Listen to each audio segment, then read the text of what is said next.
আসসালামু আলাইকুম সবাইকে অর্থনীতি ক্লাসে স্বাগতম। গত দুটি ক্লাসে আমরা দেখেছি কিভাবে অর্থনীতিতে চিত্র অঙ্কন করতে হয়। আজকে আমরা অর্থনীতির কিছু প্রাথমিক আলোচনা করব, যেটা প্রথম অধ্যায়ে রয়েছে।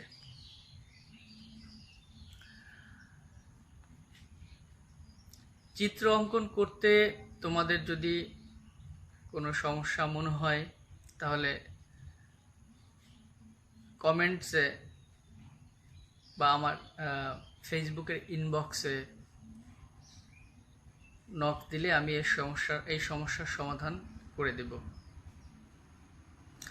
আজকে আমরা জানব যে অর্থনীতি বলতে কি বোঝায়।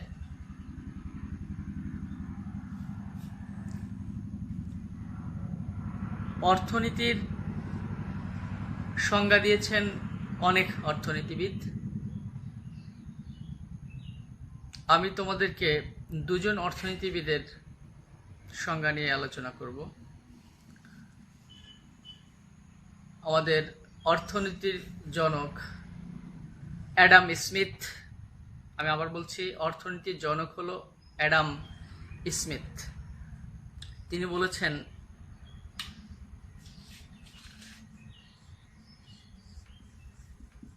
অ্যাডাম স্মিথ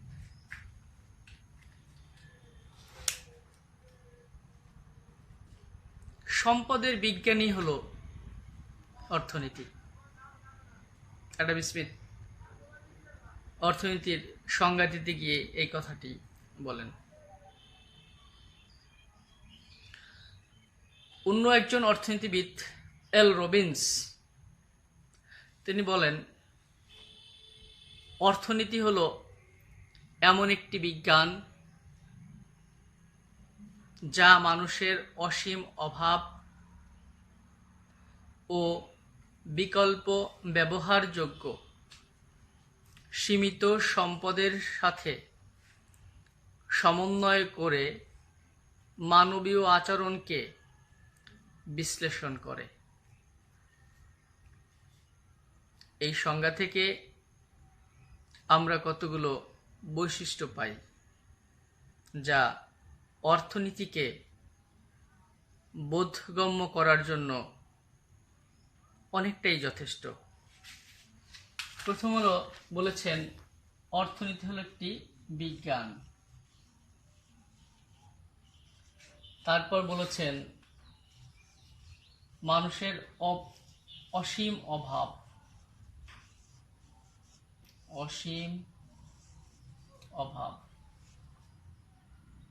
এরপর হলো সীমিত সম্পদ,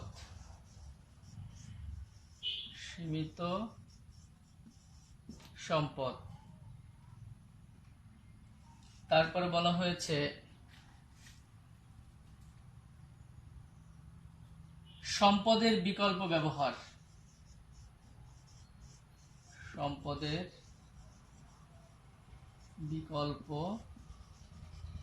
ব্যবহার, তারপর বলা হয়েছে মানবীয় আচরণ।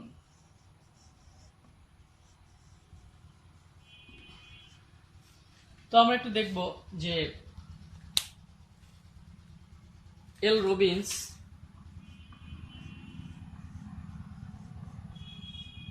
যে সংজ্ঞাটি দিয়েছেন সেই সংজ্ঞার মধ্যে থেকে এই বৈশিষ্ট্যগুলো আমরা নিতে পারি। প্রথম হলো বিজ্ঞান বলেছেন অর্থনীতিকে। তাহলে অর্থনীতি কি একটি বিজ্ঞান? এটি জানতে হলে বিজ্ঞান কি সেই বিষয়টি আমাদের আগে জানা দরকার। তাহলে বিজ্ঞান হলো সর্বজন স্বীকৃত, সবার জন্য সমানভাবে গৃহীত, গবেষণালব্ধ বিশেষ জ্ঞানকে বলা হয় বিজ্ঞান। তো যেমন পানি আমরা বলি হাইড্রোজেন এবং অক্সিজেনের সমন্বয় পানি। এটা সর্বজন স্বীকৃত এবং সবার জন্য এটি নিরাপদ এবং গ্রহণযোগ্য। তাহলে অর্থনীতিতে যে সকল সিদ্ধান্ত গ্রহণ করা হয়, যে সকল নীতিমালা প্রণয়ন করা হয়, সেটিও সবার জন্য সমানভাবে সার্বজনীন স্বীকৃত এবং গৃহীত। এজন্য অর্থনীতিকে আমরা বিজ্ঞান বলি। আমি একটা উদাহরণ বলি যে কেন বিজ্ঞান। আমার যতটুকু মনে পড়ে 1992 সালের পরে বাংলাদেশে নারী শিক্ষার অগ্রগতির জন্য একটি সিদ্ধান্ত গ্রহণ করা হয়েছিল, যেটির নাম হলো উপবৃত্তি প্রদান। দেখা গেল এই উপবৃত্তি প্রদান করে বাংলাদেশের নারীদেরকে পেছন থেকে এখন সামনের কাতারে নিয়ে আসা হয়েছে। এমনকি এখন বর্তমানে এই গত 10 বছর ধরে মেয়েরাই লেখাপড়ায় এগিয়ে আছে, কর্মক্ষেত্রেও তারা এগিয়ে রয়েছে। তাহলে এই যে একটা নীতি গ্রহণ করা হয়েছিল, অর্থনৈতিক নীতি, সমাজের পিছিয়ে পড়া মানুষগুলোকে সামনের দিকে নিয়ে আসার জন্য, এটা কিন্তু সর্বজনীন স্বীকৃত এবং পৃথিবীতে আমরা একটি রোল মডেল। এরকম অনেক সামাজিক বিজ্ঞানের অনেক সিদ্ধান্ত রয়েছে, বা সমাজের, দেশের, রাষ্ট্রের অনেক সিদ্ধান্ত রয়েছে, যে সিদ্ধান্তগুলো শতভাগ স্বীকৃত না হলেও বা শতভাগ কার্যকরী না হলেও আমরা অর্থনীতির ভাষায় বলি সেটি 95 মানে 95% থেকে 99% পর্যন্ত এটা সবার জন্য গ্রহণযোগ্য এবং সমাজের কল্যাণে 99% পর্যন্ত আমরা বলবো এটা সফল। তারপর বলেছি যে অসীম অভাব, মানুষের অভাব অসীম, এটাই স্বাভাবিক। একটি অভাব যদি আমাদের পূরণ হয়, তাহলে আর একটি অভাব এসে আমাদের দরজার কড়া নাড়বে। যদি কারো একটা বাড়ির অভাব ছিল, বাড়ি পেয়ে গেছে, এখন তার নতুন অভাব হয়েছে গাড়ির। এরকম এই বিষয়টা তোমরা আশা করি বুঝতে পেরেছ। তারপর হলো সীমিত সম্পদ, অর্থাৎ আমাদের পৃথিবীতে সম্পদ নির্দিষ্ট এবং সীমিত। তেমনিভাবে একটি ব্যক্তি এবং পরিবার থেকে রাষ্ট্রের সব জায়গারই সম্পদ সীমিত। এই সীমিত সম্পদ আছে, এজন্যই আমরা এখনো উন্নত দেশ নই। উন্নয়নশীল দেশ থেকে আমরা মধ্যমার দেশে পদার্পণ করেছি। এই সীমিত সম্পদকেই এমনভাবে কাজে লাগাতে হবে যার মাধ্যমে আমাদের অভাবকে পূরণ করা যায় এবং যা থেকে সর্বাধিক কল্যাণ আমরা পেতে পারি। তাই আমি যে এল রবিন্স যে ডেফিনিশনটা বলেছিলেন, economics is the science which studies human behaviour as a relationship between end and scarce which has alternative uses. এটি আমি বাংলায় তোমাদেরকে বলেছিলাম যে সংজ্ঞাটি, সেই সংজ্ঞাটি থেকে আমরা এখন আলোচনা আছি। সম্পদের বিকল্পভাবে ব্যবহার। আমরা একটি সম্পদকে বিকল্পভাবে ব্যবহার করতে পারি। যেমন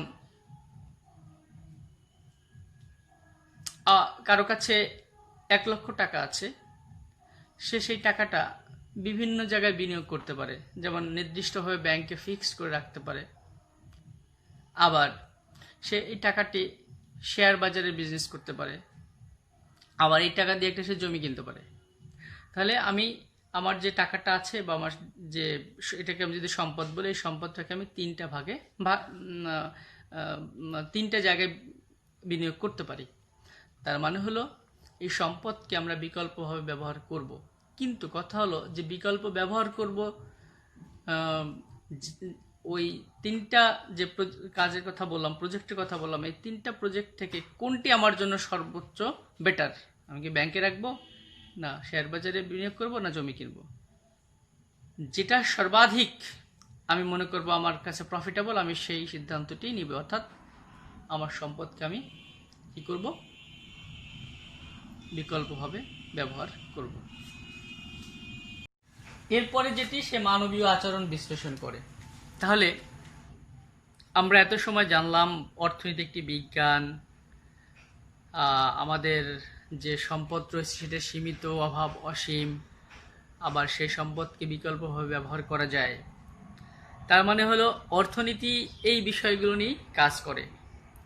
এরপর যে মানুষের আচরণ, আমি তোমাদের প্রথম ক্লাসে বলেছিলাম যে কারো সাদা পছন্দ, কারো লাল পছন্দ, কারো সবুজ পছন্দ। তো এই যে এক একজন মানুষের আচরণ কিন্তু ভিন্ন ভিন্ন। এই ভিন্নতার কারণেই মানুষের আচরণ কেমন হবে, তার সাথে সম্পর্ক রেখে অর্থনৈতিক নীতি কেমন হবে, এই যে যে দুটো বিষয় বিবেচনা করে কিভাবে সমাজের, সোসাইটিতে ওয়েলফেয়ার ম্যাক্সিমাইজ করা যায়, এটাই হলো অর্থনীতির মূল কাজ। তো আমি সর্বশেষ যেটা বলতে চাই সেটি হলো অর্থনীতি হলো কতগুলো কাজের সমষ্টি, যার দ্বারা মানুষের বা সমাজের ওয়েল বিং বা ওয়েলফেয়ার ম্যাক্সিমাইজ করা যায়। আর ছোট্ট করে যদি অর্থনীতির সংজ্ঞা বলি তাহলে এভাবে বলবো, অসীম অভাবকে সীমিত সম্পদ দিয়ে বিকল্পভাবে ব্যবহার করে সর্বাধিক কল্যাণ নিশ্চিত করার নামই হলো অর্থনীতি। আমি আবার বিষয়টি বলছি, সেটি হলো সীমিত সম্পদকে বিকল্পভাবে ব্যবহার করে অসীম অভাব পূরণ করার প্রচেষ্টার নাম হলো অর্থনীতি। তো আজকে আমরা এই অর্থনীতি বিষয়টি কি, এই বিষয়টি জানার চেষ্টা করলাম। আর কিছু সেখান থেকে এল রবিন্স এর সংজ্ঞাটি দিয়েছেন, তার কিছু জানার চেষ্টা করলাম। আমরা অর্থনীতির যে দুটি ভাগ রয়েছে সেই ভাগ একটু বলি। যে আমরা মূলত দুইটা অর্থনীতি পড়ব, একটি হলো ব্যষ্টিক অর্থনীতি আর একটা হলো সামষ্টিক অর্থনীতি, ইকোনমিক্স। এটা দুইটি ব্রাঞ্চ, একটা হলো মাইক্রো আর একটা হলো ম্যাক্রো। এটা মাইক্রো বা ব্যষ্টিক, আর ম্যাক্রো বা সামষ্টিক। এই অর্থনীতিকে যে দুটি ধারা রয়েছে, একটা হলো ব্যষ্টিক আর একটা হলো সামষ্টিক। তো আমরা বলি যে ব্যষ্টিক অর্থনীতি কি আর সামষ্টিক অর্থনীতি কি। ব্যষ্টিক অর্থনীতি হলো অর্থশাস্ত্রের যে শাখায় অর্থনীতির ক্ষুদ্র ক্ষুদ্র বিষয় নিয়ে আলোচনা করা হয় তাকে বলা হয় ব্যষ্টিক অর্থনীতি। আর অর্থব্যবস্থার যে শাখায় অর্থনীতির সামগ্রিক বিষয় নিয়ে আলোচনা করা হয় তাকে বলা হয় সামষ্টিক অর্থনীতি। আমরা আগামী ক্লাসে বা কোনো একটি ক্লাসে ব্যষ্টিক এবং সামষ্টিক অর্থনীতির মধ্যে পার্থক্য কি বা এই এদের মূল আলোচ্য বিষয়গুলো কি কি, কোন কোন ক্ষেত্রে ব্যষ্টিক আলোচনা, কোন কোন ক্ষেত্রে সামষ্টিক আলোচনা, সেটা নিয়ে আলোচনা করব। তো আজ আর নয়, সবাই ভালো থেকো আর সুস্থ থেকো।